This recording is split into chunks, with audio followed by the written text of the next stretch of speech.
Hi, guys. Happy Saturday. I hope you guys are doing well today.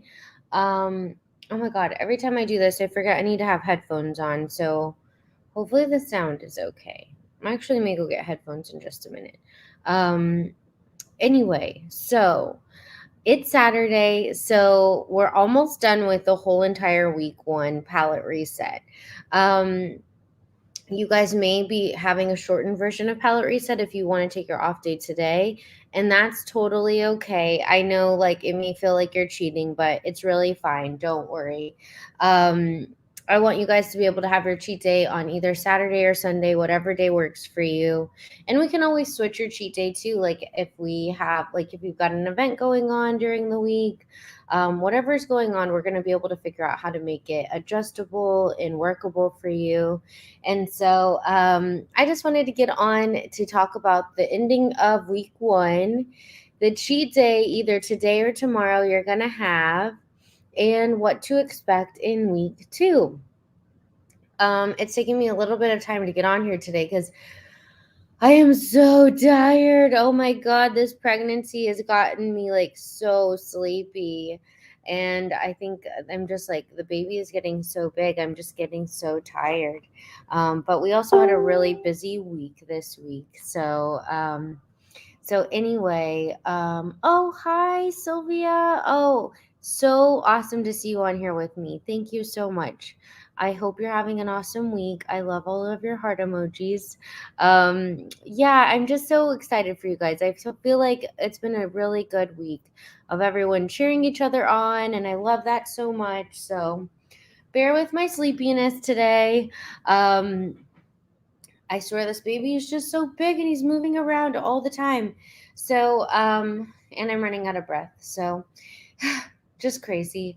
Anyway, so week one. So, we got through our protein day, protein veggies, add the healthy fats, add the dairy, add the fruit, which was yesterday. And today is add the healthy grains. And so, I posted the list of foods that we're going to be adding today for healthy grains. I'm sure you guys saw it, but I will also just share it right now so that we can go over it. Um, Share screen. Okay. So let me click my buttons really quick so I can share screen with you guys. Okay, let me make sure I'm good. I told y'all I was going to get good at sharing screen. Okay, here we go. So here we are, week two or week one. And we are here at day 6. So, like I said, day 6, you can add the healthy grains and beans, legumes. You may be like, what the heck are legumes? Legumes are beans and lentils. So, let me read you the list so you know what you could add in today. Steel cut oats. If you have rolled oats, that's also okay. I just really try and get you guys to have um, just non-quick oats, like not the quick ones, because the reason is hold on, they're not as, or they're too quickly digested. So there's a bunch of different, you know, quickly made foods like quick oats that are really over milled. In the process of getting them on the shelf, the oats, are harvested, and then they go through a big milling process. And that processing of the oats to get them to be cooked instantly will really degrade the fibers in the oats, and that makes the glycemic index a little bit higher. So what a glycemic index is how quickly basically the carbohydrates will go to your bloodstream. And so whenever the fiber is still intact, like in steel cut oats or even like rolled oats, um, they take longer for your digestive system to break down. The milling process of the whole manufacturing process of getting those oats on the shelf, kind of that milling to make them instant oats will actually help your digestive system not have to do so much work. And so it's actually better to have like the steel cut or rolled oats because it'll help slow down your digestive process, and the fibers will help prevent you from having high glucose spikes from the carbohydrates in the oats. And so anyway, okay. So that's why you'll see that there's still cut oats on here. Probably should just say also like rolled oats, just so y'all know rolled oats are okay. But all of these grains that say healthy grains are a list of grains that are really low glycemic index, which you probably have heard that terminology before, but like or maybe be like, where does that come from? Like, what does low glycemic index mean? That means that the carbohydrates in this food, these foods can have high amounts of carbohydrates, but the carbohydrates in the food will only slowly go to the digest or to the bloodstream because there's so much fiber in that food that the fiber kind of captures the carbohydrates, and it'll kind of hold on to those carbohydrates and let them slowly diffuse into the bloodstream versus go quickly into the bloodstream. So, examples of high glycemic index foods and low glycemic index foods. High glycemic index foods would be like candy or a cookie. So, those foods don't really have any fiber. And because they don't have any fiber, all the carbohydrates that are in the food will go to the bloodstream very fast. Foods that are low glycemic index are going to be these lists of foods that we have. So, like steel cut oats, Ezekiel bread, Dave's Killer bread, whole grain breads from the deli, sourdough bread, gluten free. I put that on there. Just it actually doesn't really have a low glycemic index at all, but I put it on there in case I have people that really need a gluten free. They want to have something gluten free. Anyway, so this list of grains are pretty low glycemic index, meaning that they just have a lot of fibers and starches that'll help prevent the carbohydrates from going to the bloodstream super quick and preventing high amounts of insulin from being produced. And the lower amounts of insulin that we have being produced, the kind of lower chance we have of fat gain. So, insulin is related to fat, and so we're trying to always prevent our body from having too much insulin circulation. This may be getting a little technical, and I will go over the details of insulin as a hormone and the digestive system as we go along in our week 2, because week 2 is really all about all this technical stuff that's very interesting. And once you know about it, it's pretty cool. You're like, wow, I did not know this about this. And so just so you know. So yeah, those are the foods that are on palate reset week on day 6. So beans are here too. So black beans, pinto beans, garbanzo beans.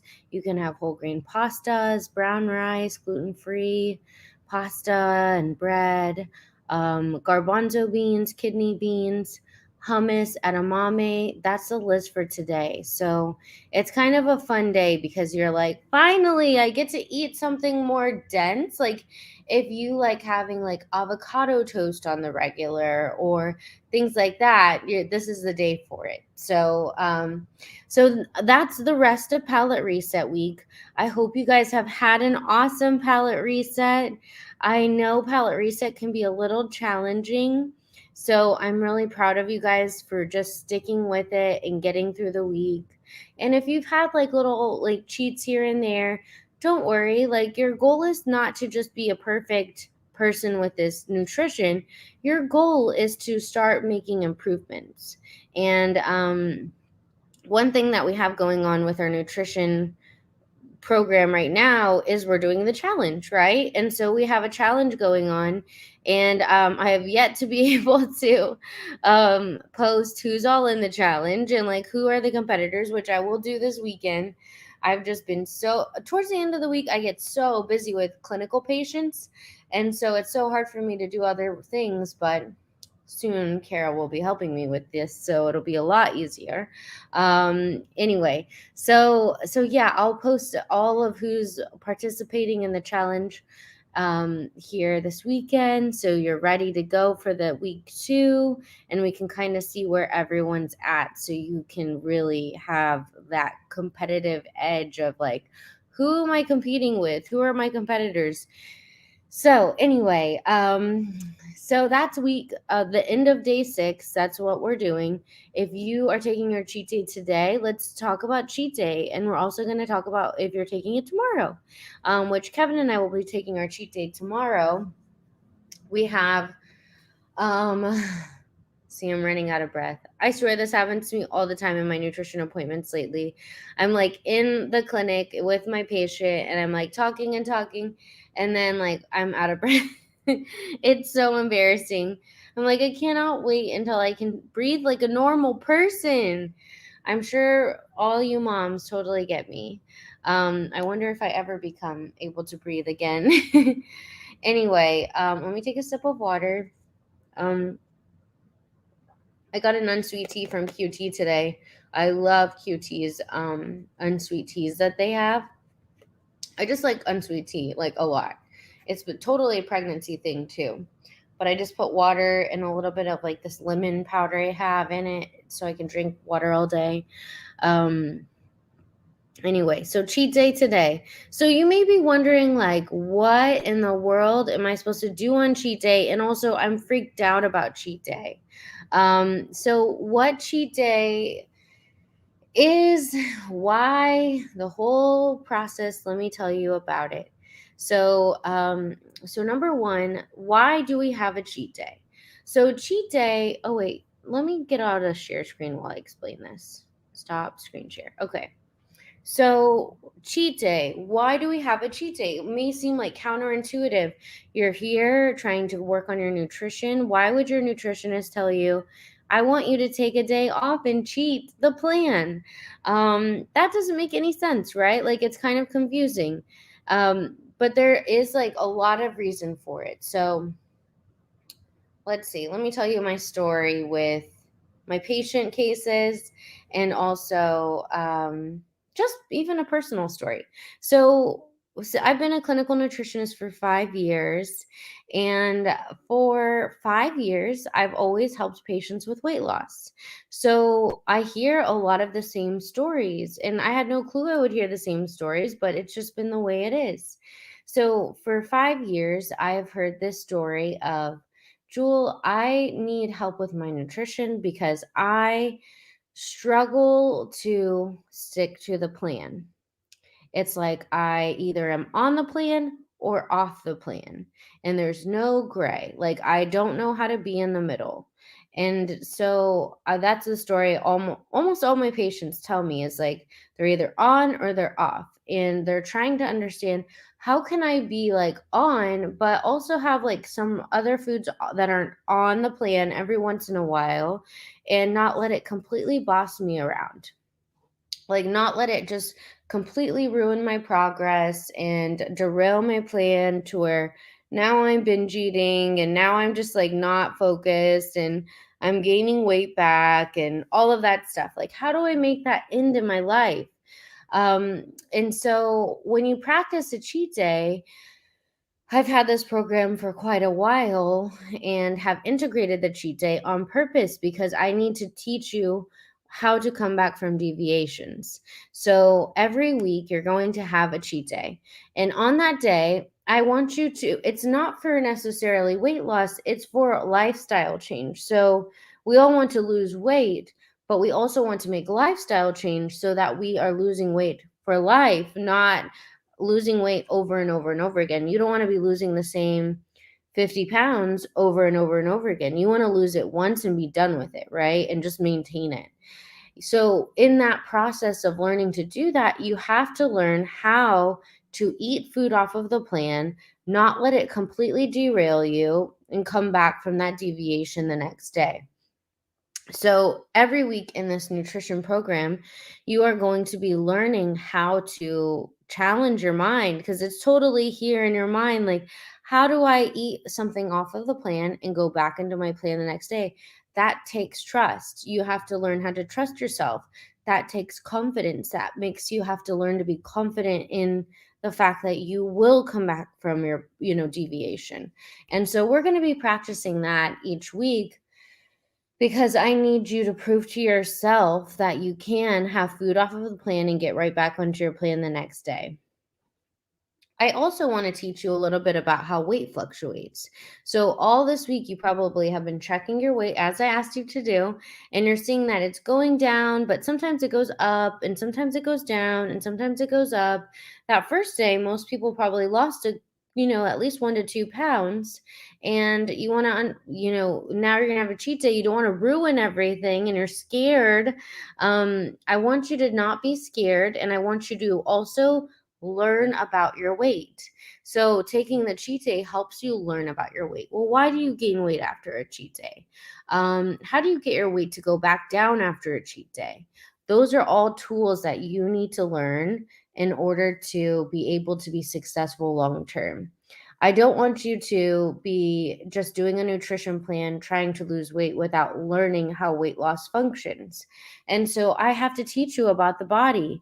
And that's why I'm here online teaching you about the body. And we're going to learn a lot about the human body this week, because this week we're going to be working on calorie and macro goals. So we're going to be using our phones to track food and learning how many calories and carbs and proteins and fats are in everything.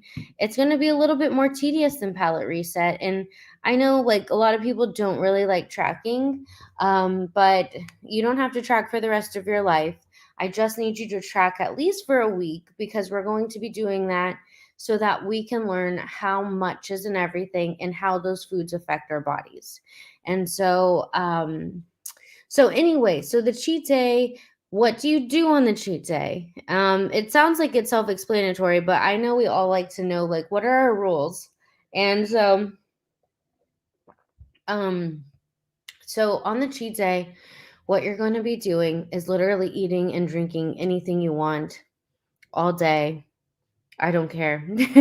So, I'll give you an example. You don't have to cheat all day. You can take one cheat meal if you want. You can take one cheat snack if you want. You don't have to even take a cheat day if you don't want to.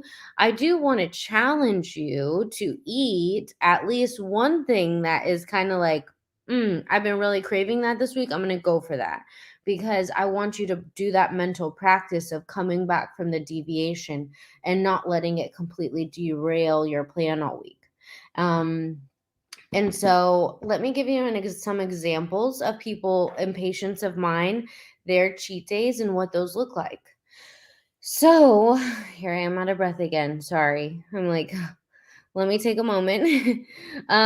So let's see. So let's go from like the craziest to the lightest. So craziest cheat days I'll hear of is going to be where basically I'll have a patient that's like, Jewel, I got up and I had donuts, kolaches, and I know this patient's gonna know who I'm talking about when he hears this.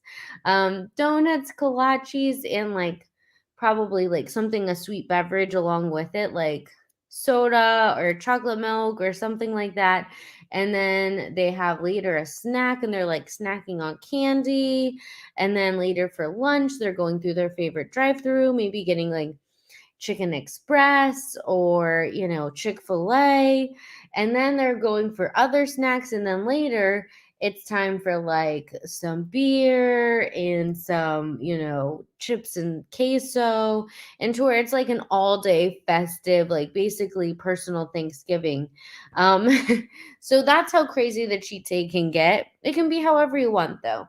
If you're like, that does not sound good to me, then you can make your cheat day kind of like this another person's cheat day, where they're like, I'm not really a breakfast person, so they don't do breakfast as a cheat meal. Maybe they go and grab like Starbucks because they've been wanting to have like one of the lattes that they have, but it's not really on plan, so they have a latte at Starbucks. Then later, they know they're gonna go out for dinner, and they're gonna get chips and queso and margaritas, and that's what they do for dinner. For lunch, maybe they have just like they just don't have to think about it so much, and so they're having like whatever anybody else is having. It's not really a planned meal, and they're kind of like happy about that because it's like relaxing to not have to plan your meal all the time, right? Another like cheat day example is picking 2 meals out of the day and a snack, or picking like all your snacks are off, or you're having one meal that is off, or you're having all the meals that are off. So, or you're just like, I'm just going to get a coffee, or I'm going to just drink tonight, like whatever it is. Um, so that's usually what cheat days look like. When I first started trying to work on my nutrition, I did not know anything about cheat days. But I ended up at one point learning to have a cheat day, because the people in my life, like my family and just my friends and social life, it's like so hard to be on a nutrition plan because they like want you to eat with them. At the time when I was trying to lose weight, personally, when I was like 20, I was living at home with my parents, and I come from a Tex-Mex family. Um, I feel like my family's nutrition has changed with my nutrition changing, because I've just made it such a huge priority. But back then, I would like it would be awkward if I wasn't having flour tortillas at my dinner. Like I remember it being like a thing where I'd be like, "No, I'm good. Like I'm not going to have any tortillas," because I come from a very Tex-Mex family. Flour tortillas are almost at every meal, it feels like. And it's like, "Mija, what's wrong with you? Why aren't you eating?" Like I remember my grandma saying that whenever I'd eat with her, and I'd be like, "Oh, I'm just trying to be healthy." And it's like not what you say when you're like trying to be healthy with your family. Anyway, so what ended up happening is I didn't know anything about cheat days, like that being helpful, but I ended up being like, okay, if I want to be successful at this goal, like I'm gonna have to start telling everybody that I can eat that food, but I can only eat it on Sunday. And so, or I could only eat it on this day of the week, but the other days, don't ask me, because I need to stay focused on my nutrition. And so throughout the week, my family really was kind about that. Like they would just be like, okay, we're not going to ask her to eat this food because she's trying to stay focused. And on Sunday, we can go get donuts after church, and we could, have like our big family dinner and do all the things that we normally would do. But during the week, we won't ask her to eat these things, because I would just promise everybody in my life, like, I'm sorry, I can't eat that with you right now, but I will eat it with you on this day. And we would just save all of that for that day. And so that's how kind of like I was able to negotiate with everyone in my life how to stay on plan. um and then so that's kind of what your cheat day is for you to learn how to come back from deviations. It can actually prevent you from plateauing also and hitting burnout with nutrition and weight loss. It like just getting so sick and tired of always losing weight. Like I want you to live your life. And then also it's really good for bargaining with the people in your life that want you to eat with them all the time. If you have those type of people in your life that are like, no, why are you eating healthy? Like you're ruining the fun. That was totally my life when I was trying to learn to eat healthier. So, anyways, that's why we're having a cheat day. So you may be worried about how the cheat day is going to affect your weight loss results from the week. So your cheat day is going to make your weight go up. There's no doubt about it. You're going to lose about gain about 1 to 3 pounds or so just from the cheat day. It's so annoying, but the weight will come down. But probably tomorrow morning when I'm back on live, we're going to talk about weight fluctuation, and I'm going to teach you how the weight is going to fluctuate, and what to expect and how to make a weight loss goal. And so let me write myself a note, because I was like, I know I got to talk about a lot of topics today, but I don't remember like exactly like what. So let me make myself a note of a weight loss goal specifically. And so we're going to talk about, sorry, I'm like multitasking over here, but it's way easier if I do this while I remember. So we talked about cheat day. We're going to talk about weight tracking and fluctuation and how to make a weight loss goal. That's actually a very interesting thing, like how to make a weight loss goal. Um, Sometimes we just think, oh, I'll just work on losing weight, but like, how do you set up what is the weight loss goal? Like, when should you be hitting your numbers and all of that? And so, we're going to talk about that. That's a fun topic. So, how to make a weight loss goal. And then we need to talk about tracking food. Doo, doo, doo. Tracking food and Lose It or MyFitnessPal, whichever you like. Um, we'll talk about that. And then week 2, calories and macros. So we've got a lot to cover.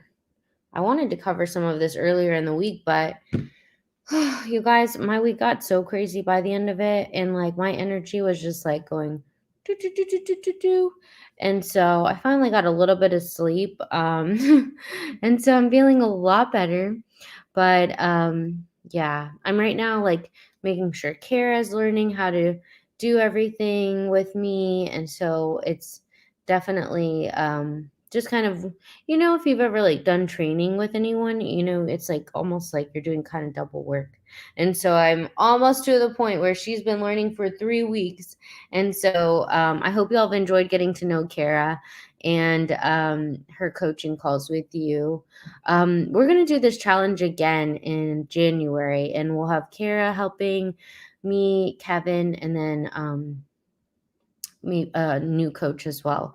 So it'll be a good time. I'm excited. So, does anyone have any questions? And if you do, post them in the comments about the cheat day and the end of palette reset week 1. I'm super excited for you guys. We can cover more cheat day stuff. And if you have questions, post them up. I will definitely be sharing my cheat day food tomorrow. I've had to eat like kind of a little bit off of the plan because sometimes I don't eat. I'll like try and eat on the plan, but then my body's like, girl, you need more food. And so I'm trying to like find my window of like, oh, just being pregnant. I mean, you just need so much more food than you're used to. It's so weird. I can't wait to not have to eat so much. So we'll see how that goes in the future because I do want to breastfeed, but I know that's going to make me need even more food than I have now. And so it's pretty crazy. So we'll just see how it goes. I'll keep you guys posted on everything. Looks like we have a question. Sylvia, how can I keep from overdoing it on my daily comfort food mentally? Okay, so great question. I love this question. Um, your comfort food, let's say that for an example, your comfort food is Dr. Pepper. A lot of people love that comfort food, Dr. Pepper, or if it's something like candy or something like that. Um, in week two, we're not going to have a comfort food. We're only going to be doing the tracking of calories and macros. So what that means is you're going to be tracking your food in an app, and you're going to be trying to keep your numbers under a specific caloric amount and a net carb amount.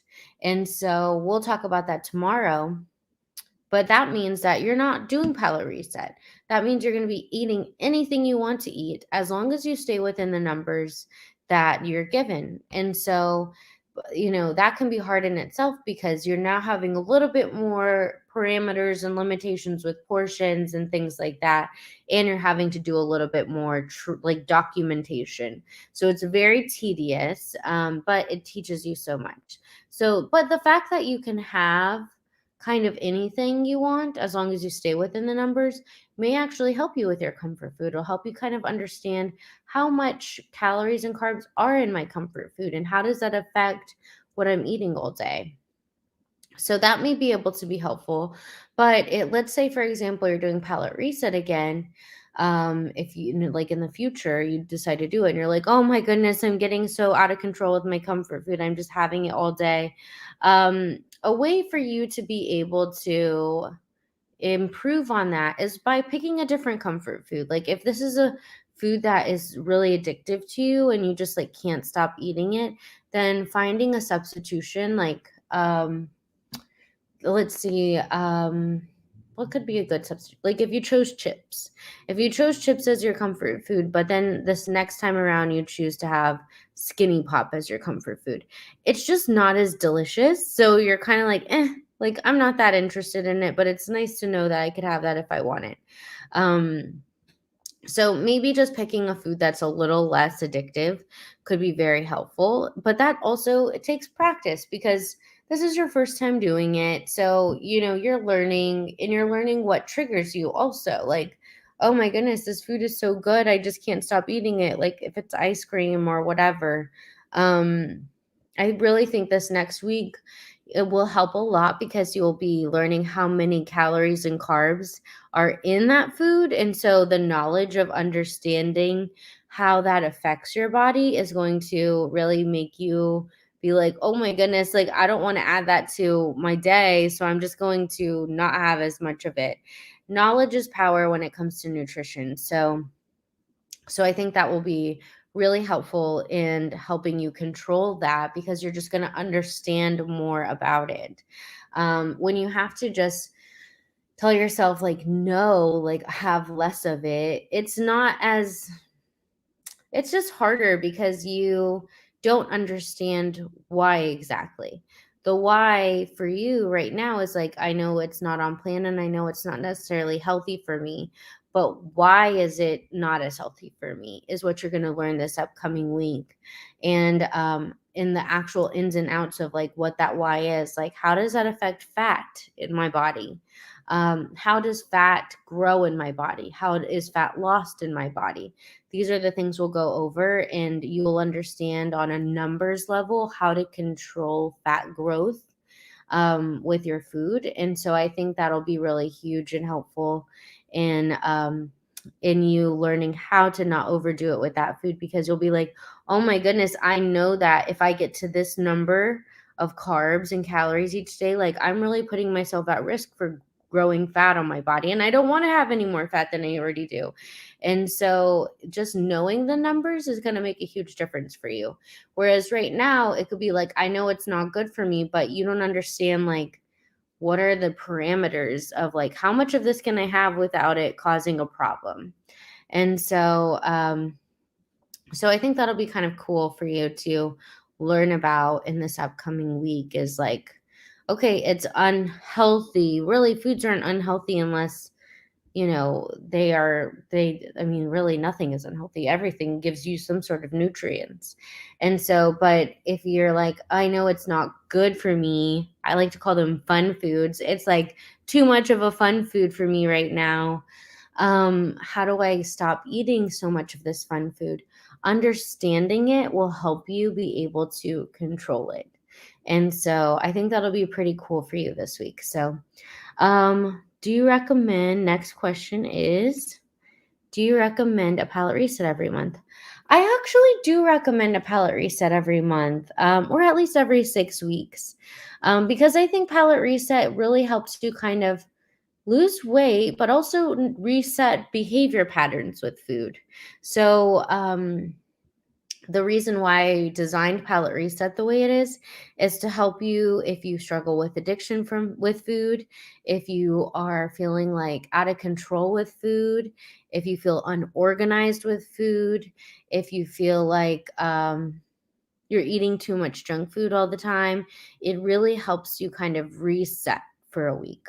And so I do recommend doing it at least every 4 to 6 weeks because it'll help you get out of the monotony of just like always trying to eat healthy. If you remember from this week, you're like so excited to add vegetables and so excited to add like healthy fats and all of that. And so whenever you're eating anything you want, as long as you're staying within your numbers, like we will this upcoming week, it just like after weeks of doing that, it can seem kind of like, I'm just tired of eating healthy. But when you do a palate reset, you have gratitude for each food that you get to add in. You're like, thank God I can have cheese today. And it's kind of fun. And so it can help you remember like to be grateful for these foods that are actually helpful for your weight loss, and also reset your taste buds to where they don't taste as boring.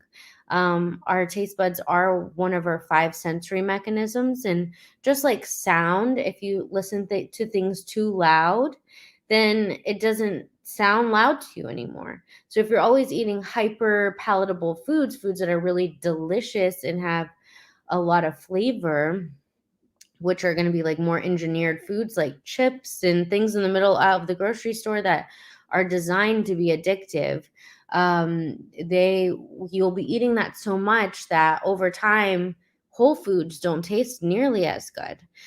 They taste very bland and boring, and it's kind of like the volume scenario, to where the volume was so loud, now like the smaller volume sounds like so quiet you can't hear it. But with food and taste, it's very similar in that if you're eating all these like high palatable foods, then over time eating whole foods tastes like nothing, because you've been having all of these foods that just really excite your taste buds so much it sends a lot of signals to your brain, and you produce a lot of dopamine and serotonin, and you just get addicted to them. And so once we take a break from that, then your taste buds are reset, just like a volume, where you're like, oh, I'm starting to listen to the TV on a lower volume. I can actually hear it again. And then we put on a higher volume, you're like, that's too loud.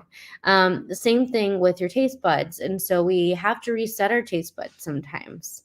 And so yeah, I would recommend definitely doing it every month or every 6 weeks or so. Um, Thanks, Jewel. My first palate reset this week in Introduction to Nutrition with Approach. I'm so glad. I'm so glad it was so helpful for you.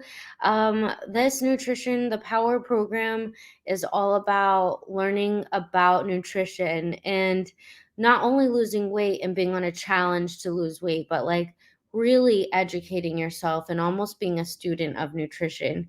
And so that's kind of my goal, is to teach you and to be there for you and to coach you and to just kind of keep you as educated as possible, because when you are learning, it's not only about weight loss, it's about learning the subject of nutrition.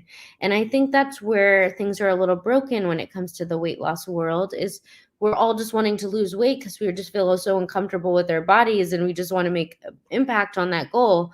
But we are so obsessed with wanting to lose weight, we forget to learn how nutrition works in the process.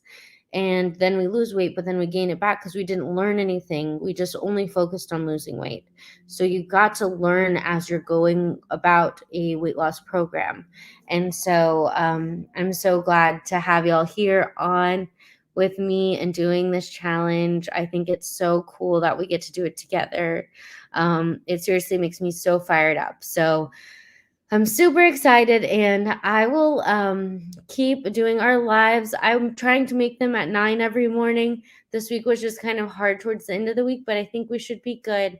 As baby Luca comes into the world, I will probably have Kevin be doing a lot of education on our lives. And it'll be really funny for y'all to see him. Um, he is really funny. He is like one of the funniest people in the whole world to me. So he'll just make you laugh, and I love that man. So I can't wait for y'all to get to see him doing the lives and everything. The first week was great. Tomorrow is cheat day. Yay, cheat day. It's going to be good. I want to see pictures of y'all's cheat day foods this weekend. If y'all can post them for me, that would be so amazing. I will definitely post mine tomorrow. I already think I know what I want to eat, and it's so Mexican. I want menudo so bad. I'm like, this little baby is so Mexican. I like this whole pregnancy, I've been like having pineapple and tahine, and then like always like wanting Takis. And then like I'm like, we're gonna have him, and I'm like craving menudo, and I'm like, what is he gonna come out like? So I can't wait to meet baby Luca. But yeah, I'm craving menudo, so I think we're gonna get menudo in the morning. I'm so excited about it. and with flour tortillas. So it's going to be delicious. So you guys enjoy your cheat day. Have so much fun with it. Please post your pictures of what you're eating. I have a little mini like family baby shower tomorrow, so I'll probably have some cookies or whatever they end up having there. I don't know what they're having, but I know there's probably going to be something that's funny. Oh, Sylvia, yeah, I'm really craving Menudo. I don't know what my deal is. I love Menudo though, and when it gets cold like this, I know a lot of people have like which one's better, Menudo or Pozole, and I'm a Menudo fan. I know people are like, ew, that's so gross, but like I love Menudo more than Pozole. So I'm craving that, and I will have that tomorrow. I can't wait. It's gonna be so fun. So post your pics, and then tomorrow we'll go over the tracking and how to do that. I will literally connect my phone to our lives so that I can show y'all through my phone how to do it. And then we'll also talk about how weight is going to fluctuate from the cheat day, and then how to like come back from it and set the weight loss goals. So we'll have a lot to discuss over the weekend, but I'm excited to be on here with y'all. Enjoy the rest of your day. Thank you for being on with me. I'm sorry I keep running out of breath. Happy Saturday, and I'll talk to y'all later. Bye, guys.